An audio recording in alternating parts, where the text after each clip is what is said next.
Le remords regarde au passé.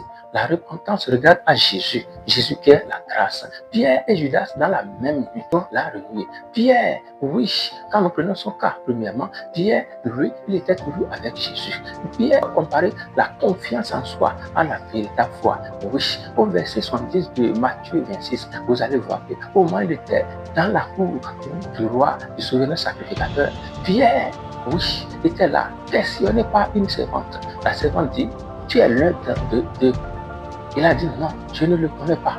Oui, je ne sais pas ce que tu dis. Vous allez voir que là, le péché commence par de petits reniements subtils. Le péché commence par de petits reniements subtils, des demi-vérités. Et la vérité a fini par le rattraper. Parce que notre servant demande encore, oui, tu es l'un d'eux. Il a fait quoi? Il a renié complètement. Et il a dit, il ne le connaît pas. Une troisième fois, il a renié et il a encore fait des imprécations. Il a commencé par faire des imprécations sur lui-même, alors qu'il était l'un des disciples. Vous allez voir que Dieu ne permet pas vraiment à ce que des vérités nous rattrapent, parce qu'il nous aime. Oui, le corps a chanté. Le corps qui a chanté symbolisait un signal, un rappel spirituel. Oui, un cri à la repentance. Et Pierre a pleuré amèrement. Ce sont des larmes de repentance. Oui, dans ces larmes de repentance, Pierre n'a pas cherché une justification. Il n'a pas cherché à s'expliquer. Pierre n'a pas cherché tout ça là. Il a une douleur profonde dans son cœur. Donc, nous ne devons jamais remplacer la foi par une confiance en soi. Non. Et tu dois retenir, bien aimé, ta chute n'a pas été plus grande, plus forte que la grâce.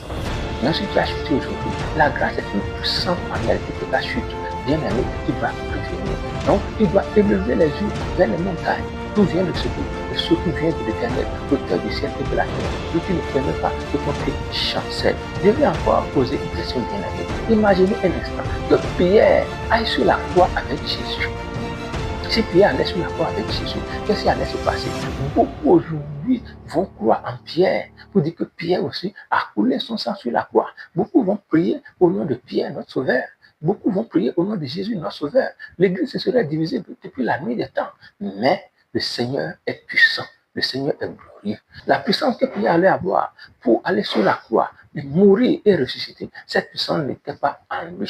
C'est pourquoi le Seigneur ne pouvait pas permettre cela, parce que rien de ceux-là qu'on lui a confié ne doit périr, sauf le fils de la perdition, oui, qui est parti. Mais ceux-là, en réalité, qui sont fils de salut, qui sont fils de promesse, doivent rester. C'est pourquoi Pierre ne pouvait pas aller sur la croix. Et les gens ne peuvent pas prier aujourd'hui au nom de Pierre, ni au nom d'une autre personne, si ce n'est qu'au nom de Jésus, notre Sauveur. Bien-aimé, soyez bénis. Shalom.